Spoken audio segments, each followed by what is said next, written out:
অবসরপ্রাপ্ত প্রিয় শিক্ষক গণপতি চক্রবর্তী ও তার পরিবারের সদস্যদের হত্যাকাণ্ডের প্রতিবাদে রাজপথে শিক্ষক ও শিক্ষার্থীরা।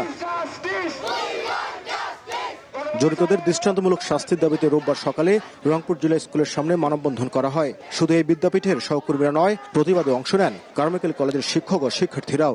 হত্যাটা হয়েছে, এটার আমাদের প্রতিবাদ চাই, আমরা প্রতিবাদ জানাচ্ছি এটার বিষয়ে। খুনি যেই হোক না কেন, আমরা দ্রুত বিচার চাই।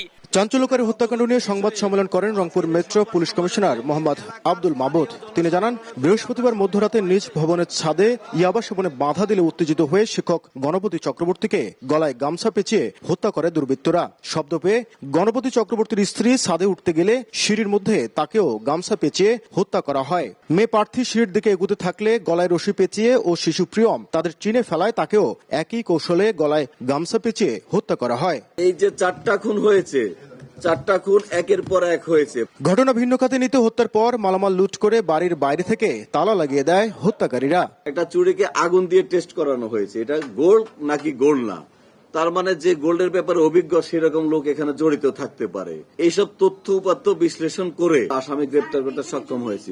হত্যার শিকার ওই শিক্ষক পরিবার ও অভিযুক্ত দুই তরুণ মুগ্ধ দাস ও সিদ্ধার্থ দাস একই এলাকা মাছুয়াপাড়ার বাসিন্দা। এই ঘটনায় কোতোয়ালি থানায় একটি হত্যা মামলা দায়ের করা হয়েছে।